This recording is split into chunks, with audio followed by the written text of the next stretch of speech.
عويسي wanaagsan kuna soo dhawaada xarunta wararka dunida ee BBC London wararkeena waxa ugu waaweyn dalka Belgiumka Saalax Cabdisalaan ayaa 20 sanadood lagu xukumay ninkaasi ayaa loo haystaa isku day dil 2015kii weeraradii ka dhacay Paris bulshada Pashtuga ee Pakistan ayaa ka banaan baxay habdhaqanka ciidamada ammaanka ee dalkaasi ay kula kacaan warbixin ayaanu idinka haynaa caawana waxaanu eegaynaa qaaradda Afrika oo rabta in suuqa duulimaadyada diyaaradaha isu furto si rakaabku u bato qiimuhuna hoos ugu dhaco qofka kaliya ee looga shakisanaa kana badbaaday weeraradii ka dhacay magaalada Paris 2015kii Saalax Cabdisalaan ayaa lagu helay dambi ah isku day dil iyo inuu wax ku dilo dalka Belgiumka kadib markii ay rasaas isweydaarsadeen isaga ciidamada Belgiumku ayaa ugu dambeyntii la xidhay waxaana imka lagu xukumay 20 sanadood oo xarig ah Saalax oo hadda ku jira xabsi Faransiiska ku yaala ayaa sugaya dacwad kale oo la xidhiidha doorkii ku lahaa weeraro ay ku dhinteen 130 qof Farxaan Maxamed Jimcaale ayaa ka waramaya 2 sano iyo bar kadib weeraradii Paris waxa xukunkii ugu horeeyay lagu riday ninkii looga shakisanaa Saalax Cabdisalaan qaranada difaacaya ayaa goor hore yimid iyo qaar ka mid ah qoysaska dadkoodii ku dhinteen weerarada aad ayay muhiim noogu tahay inaan halkan joogno sababtoo ah dhibanayaashu waxay xaq u leeyihiin runta laakiin cadaalad la arko ma jirin Cabdisalaan waa uu diiday inuu yimaado waxa uu joogay maalintii la bilaabay maxkamadiisa xilligaasina wuxuu diiday in xaakinka uu istaago iyo inuu la shaqeeyo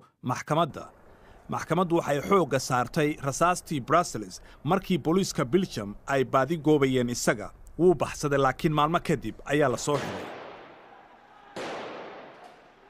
4 bilood kadib weerarkii Paris maanta ayaa lagu dhawaaqay inuu dambiile yahay oo uu ka tirsan yahay koox argagixiso iskuna dayay inuu dilo saraakiil booliiska Belgium ah isagoo lagu xukumayo ugu badnaan 20 sano oo xarig ah oo aan ka horna la sii dayn doonin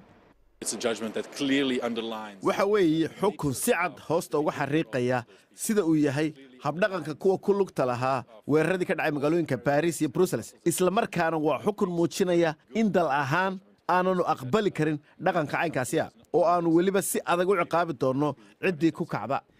maxkamaddu waxay sheegtay in Saalax uu u qoray hooyadii warqad uu ku sheegayo Allah ayaa adoomadiisa iga doortay sidaa darteed waa inaan la dagaalamo cadawga alle intii awoodayda ah wuxuu sheegay in walaalkii oo ka mid ahaa kuwii isqarxiyey uu yahay haliyey islaami ah qareenkiisa ayaa sheegay in Saalax uu ka fiirsan doono raacfaan inuu qaato laakiin haddii uu qaatay iyo haddii kaleba waxa uu ku wajahayaa dacwad kale Faransiiska halkaasi oo lagu eedeeyay in uu taageeray raggii weerarka geystay iyo in uu iska tuuray suunkii uu isku qarxin lahaa kadib markii uu shaqayn waayay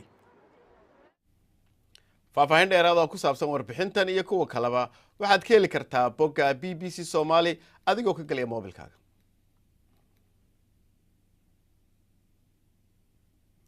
dowladda Pakistan markii ay go'aansatay inay qaado ololaha lagula dagaalamayo kooxaha jiriinta ah howlgalku waxa saldhig u ahaa deegaanka u dhow xadka Afghanistan waxa loo yaqaanaa gobolkaasi gobolada qabaa'ilka oo loo arkayay meel aanay dawladdu si buuxda u xukumi karin iyadoo ololaha military uu muuqday mid guuleystay ayay xubno badan oo ka tirsan bulshada Pashtugu waxay dareemayaan in guryahoodii iyo noloshoodiiba si aan cadaalad ahayn loola dhaqmay Cismaan Cabdi Xasan ayaa ka waramaya xorriyad caynkee ayay tani tahay waa erayda ay ku heesayaan dadkan dibadbaxaya tani waxay bilaabatay kadib markii dil sharci darro ah lagu fuliyey January nin dhalinyaro oo Pashtu ahaa kaasi oo si qaldan loogu eedeeyay argagixiso waana cara ka dhalatay siyaasadaha militariga Pakistan iyo sirdoonka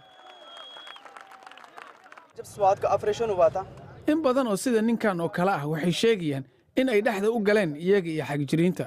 wuxuu igu yiri deegaankiisa haddii aad garka xiirato in aad Taliban bartilmaameed u tahay haddii aad gar leedahayna ciidamada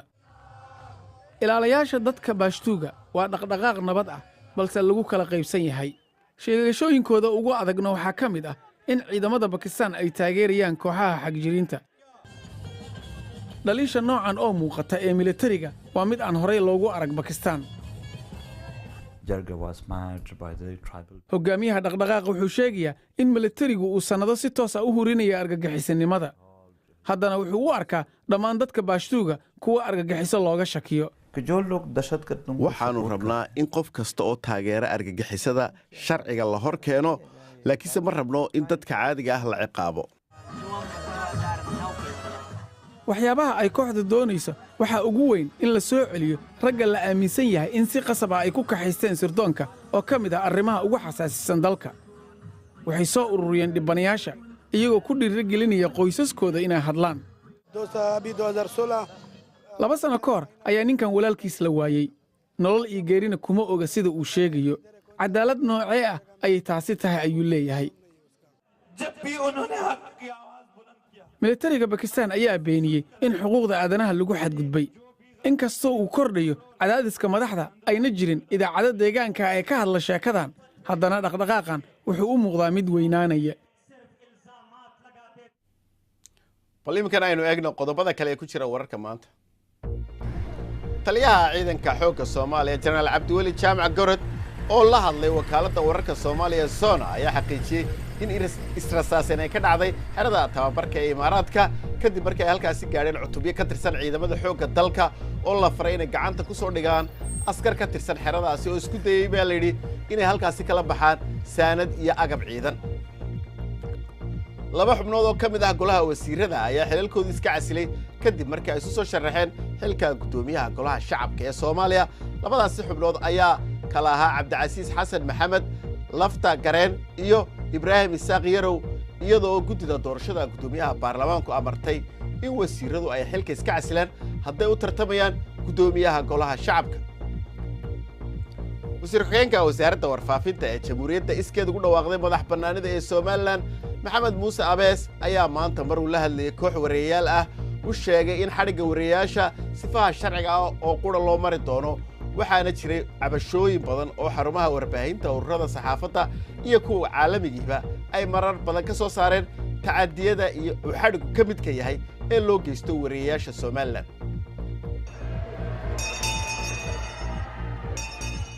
qasriga boqortooyada dalkan UK Buckingham Palace ayaa ku dhawaaqay in amiiradda Cambridge ay umushay wiil goordhaweyd waa ilmihii saddexaad ee Catherine iyo amiir William Duke of Cambridge waxaana hore u haysteen amiir George iyo amiiradda Charlotte magaca wiilka dhashay weli laguma dhawaaqin xayawaanka duurjoogta ah ayaa dakhliga ugu badan soo geliya wadamada Afrika qaarkood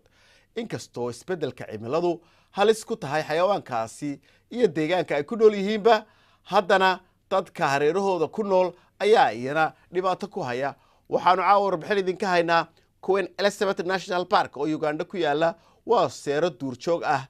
ay ku nooshahay waatan Caaisha Afrax duurjoogta seeraha qaranka ee Queen Elizabeth ayaa noqonaya cadawga koowaad ee bulshada halkan ku nool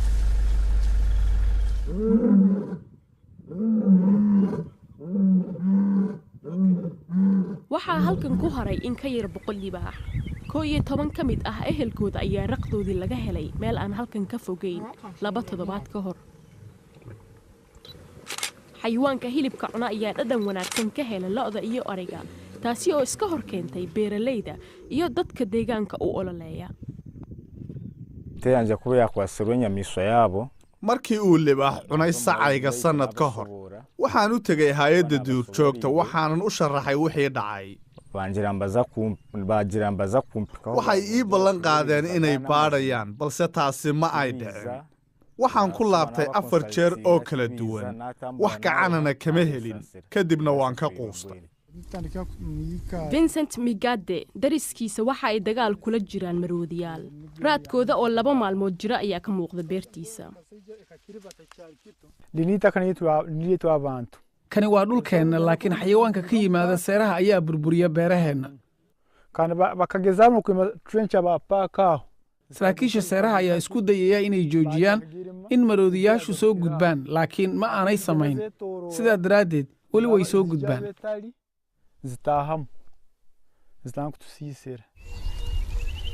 in aad ku noolaato ama xoolo aad ku ilaashato deegaankan waa sharci darro laakiin dawladdu kama go'na in ay ka saarto dadka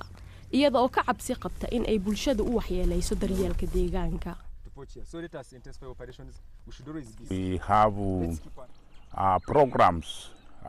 waxaannu haynaa mashruucyo bulshadu ay ka faa'iidayso waxaa ka mid a barnaamijka dakhli wadaagga oo 20% aynu siinno bulshada deegaanka ku dhaqan si aannu u dareensiinno in ay jiraan wax ay ka faa'iidayaan seerahan duurjoogta iyo dalxiiska sanadkiiba Uganda waxaa ka soo gala $1 bilyan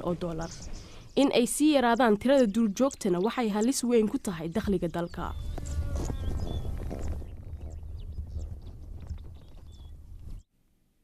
caawiyo ciyaarahana waa Liverpool ciyaartoyga u ciyaara Mohamed Salah ayaa loo cumaamaday inuu yahay laacibka sanadka ee horyaalka Ingiriiska weeraryahankan Masriga ah ayaa 31 gool dhaliyay xil ciyaareedkani waxaa la siiyay abaalmarintaasi kulan xirfadlayaasha kubadda cagta oo xalay dhacay waxa uu hadda rabaa inuu jabiyo rikoorka yaalo 34 gool difaacii hore aan idhaahdee haddaan halkaasi ka boodo safarka hawada ee Afrika wuxuu qaadan karaa waqti dheer ma aha oo kaliya sababtoo ah sida qaaraddu ay u weyn tahay Afrika waxaa deeqi kartaa Mareykanka Hindiya iyo Shiinaha laakiinse inta badan Afrika mararka qaarkood qofku markuu isleeyahay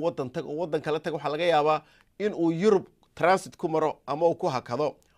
wararka diyaaradaha Afrika waxaynu hayaa Cabdirasaaq Xaaji Maxamed Siraad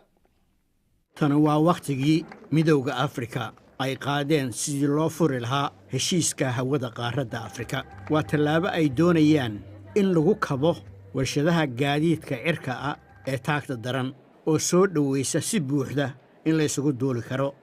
laakiin heshiiskan la doonayo in la sharciyeeyo dhinaca hawada qaaradda ayaa wuxuu u yahay mid aad u gaabinaya dalal fara badan ayaa xayiraya hawadooda si ay markaasi u ilaaliyaan gaadiidkooda cirka ilaa iyo hadda 22 wadan ayaa saxeexay heshiiska oo macnaheedu ay tahay dayuuradahoodu dalalka kale ee saxeexay inay u duuli karaan xayiraad la'aan taasoo la sheegay lacagta dayuuradaha lagu raacaa 30% inay hoos u dhici doonto waxa kaloo ay soo koobaysaa muddada qaaradda loo kala gudbo dhinaca dayuuradaha taasoo keeni doonta kumanaan shaqayhi inay abuurmaan midowga Afrika waxa ay leeyihiin waxaanu raadinayaa wadamo kale oo dheeraadihi heshiiskan inay ku soo biiraan iyadoo ay aaminsan yihiin tanu inay markaasi qaaradda u furi doonto ganacsi iyo gaadiid waxaanu rabnaa in suuqa Afrika ee shirkadahu diyaaraduhu noqdo mid lagu tartamo si dadka hawada ku safrayo u kordho qiimaha tigidhkuna u raqiiso iyo weliba in la helo kaabayaashii isu socodka furan taageeri lahaa laakiin dalal baa jira si weyn u diidan heshiiska hawada lagu furayo laakiin dayuuradaha Itoobiya oo ah kuwa Afrika ugu guusha badan lacagta ugu badanna sameeya waxay aaminsan yihiin diidmadaasi inay meel khalad ah u socoto aad bay wax uga bedelaysaa duulimaadyada Afrika waxaana noqonaysaa mid runtii siisa awood ah inay diyaaraduhu meel walba u duulaan oo aanay wax caqabad ah haba yaraatee aanay la soo gudboonaanin heshiiska in hawada la furaa waa mashruuc weyn oo midowga Afrika ay leeyihiin taasoo ay aaminsan yihiin isku soo dhawaad inay keeni doonto wadamada dhinaca siyaasadda iyo dhaqaalahaba laakiin habkii loo gudbin lahaa hawada furan ayaa waxaad moodaa inuu aad gaabis u yahay laakiin dhaqaalaha iyo ganacsiga u dhaxeeya wadamada Afrika oo sii xoogaysanaya ayaa keenaya si buuxda in loo qaato ugu dambeyntiina caawa dalka Australia ayaa aad loo amaanay kadib markii uu gabadh yar badbaadiyay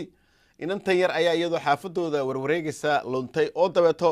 gashayba Kane gobolka Queensland ka dhacday aygan laftigiisa ayaan dhagaha aad waxba uga maqal Max Balera waxa uu raacay gabadhaasi yar waxaana uu la joogay 16 saacadood intii gurmad ku imanay intaas ayaan ku soo gabagabeynaa barnaamijkeena caawa waa ku mahadsantiin daawashadiina waxaan idin leenahay nabadgelyo